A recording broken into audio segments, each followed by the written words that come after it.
In 2016, during Venezuela's hyperinflation collapse, a man I want to tell you about walked the same route through Caracas every single day.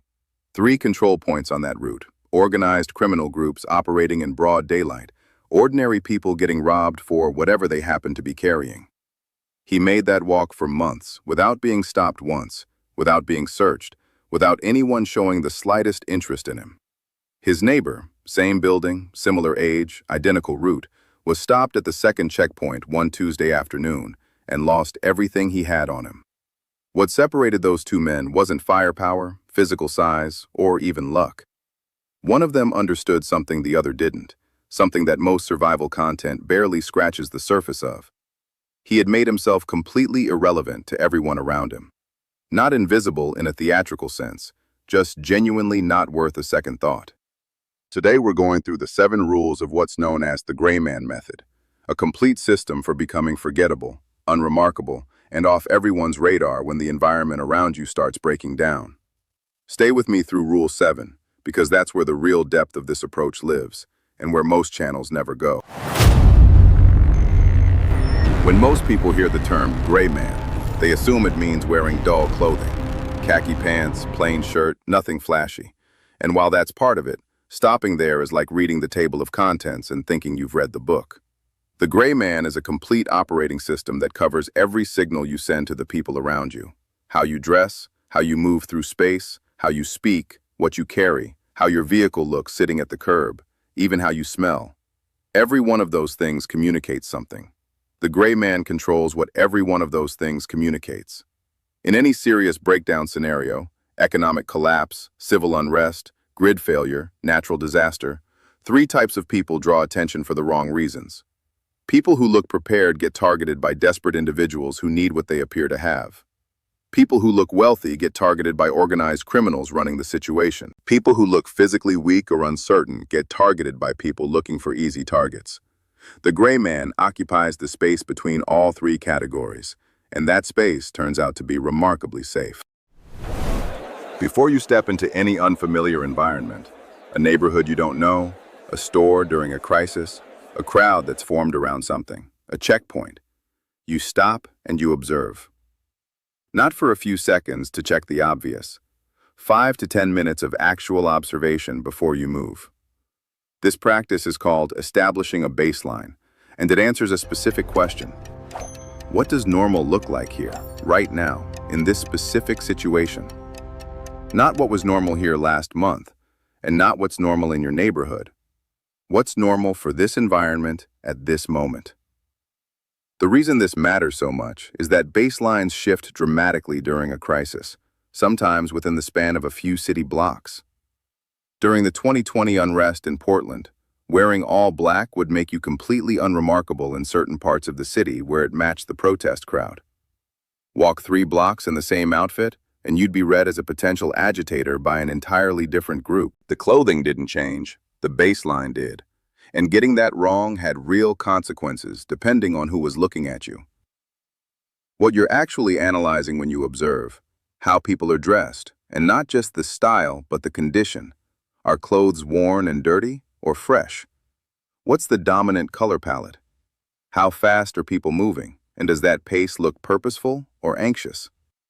What's the emotional temperature of the crowd? Flat and numb, visibly tense, hostile?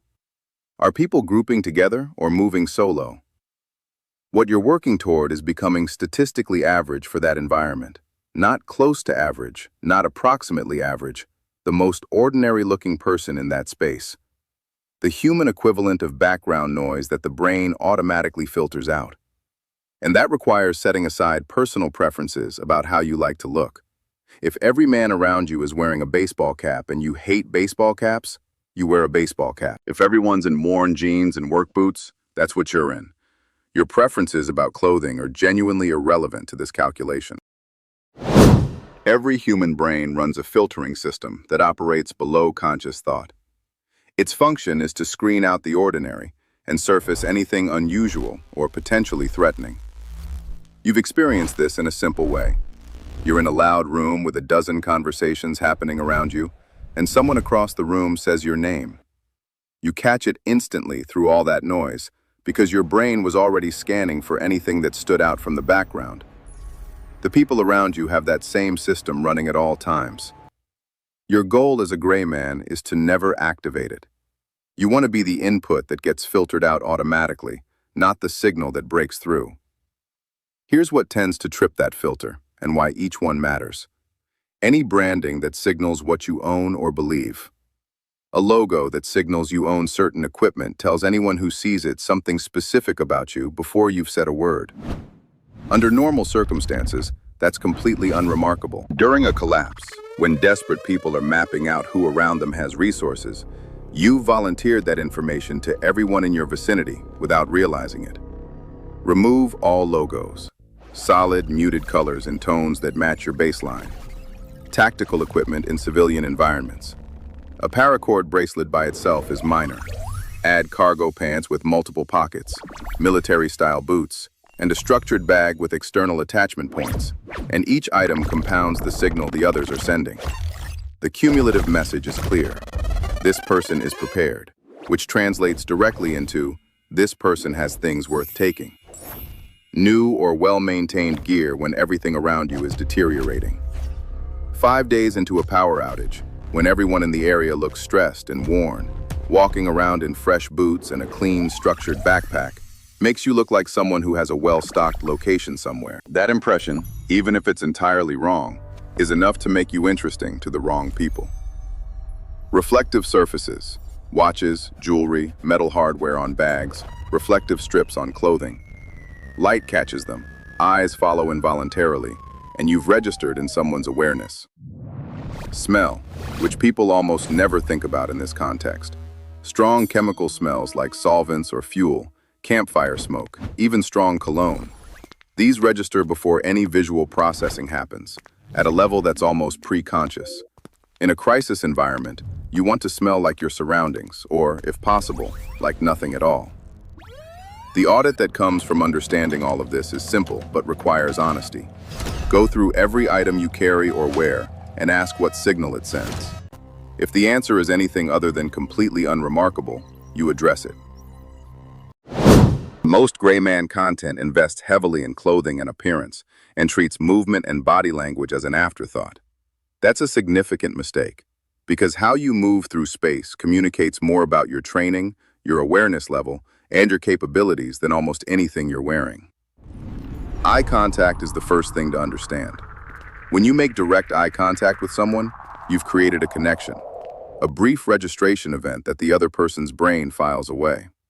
People moving through normal crowds make passing glances and look away. They don't hold eye contact. That's the behavior to match. If accidental eye contact happens, the response isn't to snap your gaze away sharply, which reads as either guilt or fear. It's to let your eyes drift away the way they would if you were simply thinking about something else. Scanning behavior is the giveaway that experienced people notice first. Constantly moving your head to check corners, clock exits, and assess the room is a trained behavior pattern, and it's recognizable to anyone who shares that training. The alternative is to develop peripheral vision as a deliberate skill, and to use environmental surfaces, windows, car mirrors, any reflective surface, to gather the same information without the obvious head movement. Walking pace relative to the crowd around you carries more information than most people realize. Moving faster than the general flow signals urgency or anxiety. Moving slower than everyone else signals that you're observing or that you're uncertain about where you're going. Either deviation creates a brief but real moment of notice. The target is to match the rhythm of the people around you so precisely that you register as part of the flow rather than distinct from it. Posture is something trained people read almost automatically. Military bearing, squared shoulders, deliberate movement, a particular way of holding the head, communicates capability and training at a glance to anyone who recognizes it. The opposite extreme, a slumped posture with the head down, communicates vulnerability and becomes an invitation for a different set of problems. What you're working toward is something in between, relaxed, neutral, slightly preoccupied in the way someone looks when they're thinking through an ordinary task. The response to sudden alarming events is probably the most difficult discipline in this entire list. When something unexpected happens, a loud bang, shouting, a sudden commotion, Untrained civilians freeze or look directly at the source. People with tactical training do something quite different. They move toward cover and begin threat assessment from a protected position. If you execute that response while everyone around you is standing still looking confused, you've announced your training background to every single person present. The gray man response is to react the way an untrained person reacts, a moment of visible hesitation, then looking around to see how others are responding. This carries a small amount of additional risk in that moment. It's a deliberate trade-off that comes with the approach. Every conversation you have creates a memory in the other person. Every piece of information you share is something they now have about you. The gray man's approach to verbal interaction is to minimize those interactions and, when they're unavoidable, to make them as unmemorable as possible. Having clean, natural exits from conversations before you need them matters more than most people think. When someone tries to engage you, asking for directions, making small talk, probing for information about what you're doing or where you're going, you want responses that are polite, provide nothing useful, and end naturally. "I'm not really from this area," or "I'm running a bit late, sorry." Accomplish this without creating anything worth remembering. One pattern that catches people off guard is what you might call the intelligence trap. If someone mentions that they heard a particular store still has water in stock, the instinct for a prepared person is to correct them with more accurate information. "Actually, that place was emptied 2 days ago. The one on 3rd is a better bet." What you've done is reveal that you have current, accurate knowledge of the local situation. That makes you valuable to people who are trying to figure out where resources are, and valuable in that context is not where you want to be. The appropriate response is mild, non-committal interest and nothing more. Language patterns identify you faster than you might expect. Tactical terminology, situational awareness, perimeter, bug out. These phrases mark you immediately to anyone who operates in those circles, and in a crisis environment, those people are paying attention. Speaking like someone who has genuinely never thought about preparedness takes more conscious effort than it sounds like it should. Strong opinions on the current situation, on political dynamics, on who's responsible for what's happening. All of these make you memorable and can generate hostility from people whose views differ. Expressed apathy is the appropriate posture. Not aggressively disinterested, just someone who hasn't really been following things closely. A single gray man setup works for a single environment. The moment you move between different areas, different socioeconomic zones, different crowd demographics, different crisis dynamics, what made you invisible in one place marks you as out of place in the next. The practical solution is to build 3 distinct appearance profiles before a crisis ever develops, so the transitions are planned rather than improvised. The first profile is your baseline for the area where you live, the clothing, bag, and overall presentation that reads as completely ordinary for your specific neighborhood. The second is a professional or office worker presentation for business districts and higher income areas. The third is a working class or casual presentation for industrial zones and lower income neighborhoods.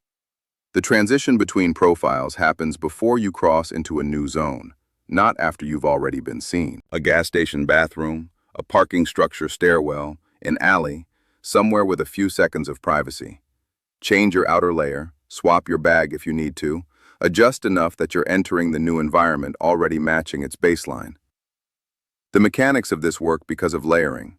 A button-down shirt over a plain t-shirt gives you 2 distinct looks. Remove the shirt and stuff it in your bag and you've changed your entire silhouette in under a minute. A baseball cap changes your head profile significantly enough that even people who've seen you briefly may not register the connection. A packable bag that folds into a jacket pocket lets you appear to be carrying something or nothing based on what makes sense for where you are. Your vehicle belongs in this planning as well. Bumper stickers, political decals, modifications, even how clean or dirty it is relative to the environment.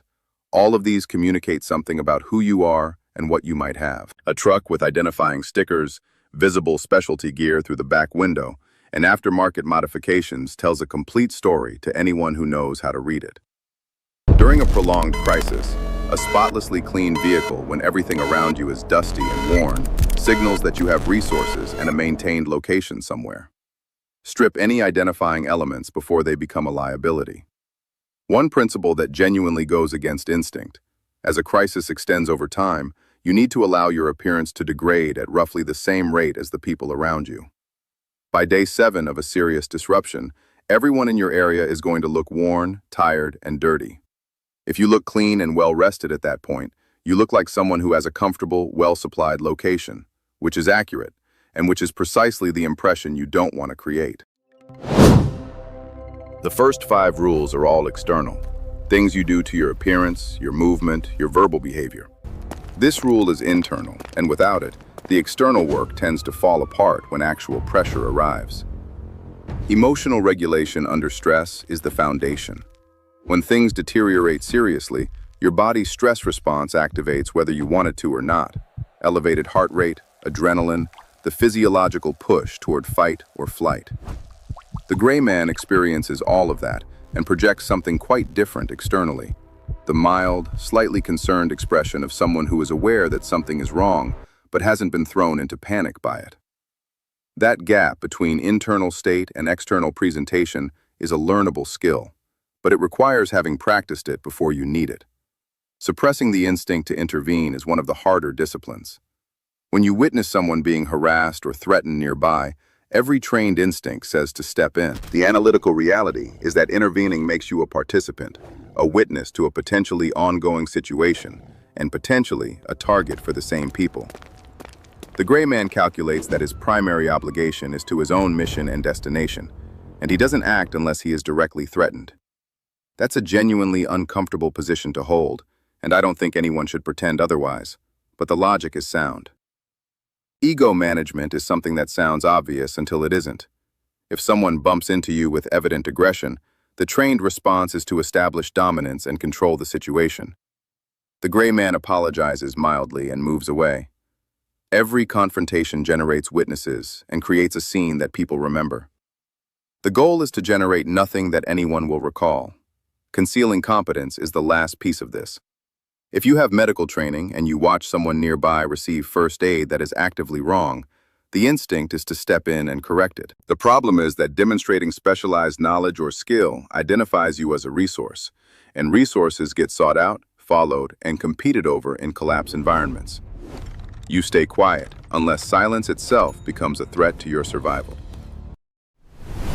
Everything up to this point has been about not standing out. This rule is about actively managing the impression you leave on your environment, which is a more sophisticated version of the same problem. Root discipline is the starting point. If someone is paying attention to your movement patterns, they should not be able to determine where you started or where you're ending up. The practice is to walk past your destination, stop at an unrelated location for a few minutes, then approach from a different direction. It sounds like a minor detail until you consider that in a destabilized environment, your home location is your most valuable secret. The cover story kit is something worth assembling now, before you need it. If you're ever searched or questioned, what someone finds on you should tell a completely ordinary story. A receipt from a store in a neighborhood you pass through. A business card from a generic employer. A shopping list with normal household items. Nothing organized. Nothing that suggests planning. Everything that supports the profile of someone running errands. The lost person approach is one of the most useful tools in this category, and one of the least discussed. If you're in an area where your presence might draw questions, appearing mildly confused and unsure of your location explains almost any behavior that might otherwise seem suspicious. Moving slowly, looking around, hesitating, being in the wrong place. I thought my sister lived on this street. My GPS has been unreliable all day. Do you know where the main road is? Being lost is one of the few states that makes all other behavior immediately understandable. Strategic vulnerability display is a more deliberate version of the same idea. Appearing slightly less capable than you are, a slight limp, reading glasses, a visible prescription bottle, communicates that you're not a threat and probably not carrying much of value. This is calculated misdirection. Your actual capability hasn't changed. Supply concealment follows the same logic applied to what you're carrying. Water bottles in a gym bag alongside workout clothes. Food in a work bag alongside actual documents. First aid supplies in a small pouch marked for a medical condition. Nothing reads as deliberately stocked. Everything has a mundane explanation available. Counter-surveillance without looking like you're running counter-surveillance is a practice that takes some time to develop. Stop to tie a shoe and take a slow look at what's behind you. Window shop while reading the reflections in the glass. Take a wrong turn and correct it, watching to see whether anyone adjusts their direction to follow yours. You're gathering the same information as formal surveillance detection routes through behavior that's completely ordinary. The last point in this rule is worth sitting with. Security infrastructure, cameras, checkpoints, organized patrols, exists in most crisis environments. The instinct is to avoid all of it. The more sophisticated approach is to use it as camouflage. Walking through a checkpoint alongside a dozen other people is anonymous. Going noticeably out of your way to avoid a checkpoint is a flag. You hide in plain sight by moving through the system the way everyone else does. The first mistake is mixing one piece of tactical gear with otherwise civilian clothing. Jeans and a plain shirt, but a fixed blade clipped to the pocket, or a specialized belt, or boots that are clearly from a military supplier. Any single item from that category flags you to anyone who knows what they're looking at, and in a crisis environment, there will be people who do. The approach has to be consistent, or it doesn't work. The scanning habit is the giveaway that experienced people clock first. If you're continuously moving your head to check corners, exits, and the people around you, you're broadcasting training and readiness to anyone in that room who shares those patterns. The peripheral vision and reflection techniques from Rule 3 exist specifically to solve this problem. Moving in an obvious group is something that gets overlooked because it feels like a safety advantage. 4 men in their 40s, all in similar earth tone clothing, all carrying comparable bags, maintaining a certain spatial awareness between them as they move. That's not how friends run errands together. It reads as a unit. The gray man travels alone, or with companions who look like genuinely ordinary company. Overreacting to sudden sounds or events. A car backfires, and everyone in the vicinity barely registers it, and you drop into a defensive posture. You've just identified yourself to every trained person present. Unconsciously checking or adjusting your carry. Reaching to confirm something is still in place, adjusting how it sits, moving your jacket to improve access. These are habits that trained observers recognize immediately and catalog. The solution is to become aware of the habit before you're in an environment where it matters. Looking disproportionately clean and well-rested as a situation extends. On day 4 of a serious disruption, if you look like you've been sleeping well and eating regularly when everyone around you hasn't, you've communicated that you have a well-maintained location with resources. That's an accurate impression and a dangerous one. Correcting people who have incorrect information. The instinct to share what you know is strong, particularly when someone's operating on bad information.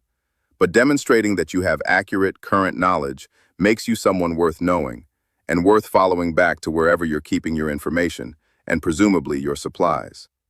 A vehicle that tells your whole story. Identifying stickers, visible specialty gear in the back seat, modifications that signal specific interests. Anyone who sees that vehicle once can recognize it and track your patterns. It becomes a permanent identifier in a way that clothing doesn't. The man in Caracas who walked those checkpoints every day without incident wasn't better resourced than his neighbor, wasn't faster or stronger, wasn't operating with superior intelligence about the situation. He had simply made himself genuinely uninteresting to everyone he encountered. Not through any single technique, but through a consistent, practiced approach that made him register as part of the background, rather than as a person worth noticing. That's the actual goal of all of this. Not to be the most prepared person in the room, and certainly not to appear to be. To be the person that no one in that room can quite remember afterward. 7 rules, and they work as a system. Establish a genuine baseline before you enter any environment. Remove every signal that activates the threat detection of the people around you. Manage your body language with the same attention you give your appearance. Keep verbal interactions minimal and forgettable. Build multiple appearance profiles and know when to transition between them. Develop the internal discipline to hide competence and manage ego under pressure. And layer in deliberate operational thinking through route discipline, cover materials, and counter-surveillance. None of this is particularly useful as theory alone. The skill comes from practice in ordinary environments. moving through crowded places and making a conscious effort to leave no impression on anyone, then honestly evaluating how well that worked.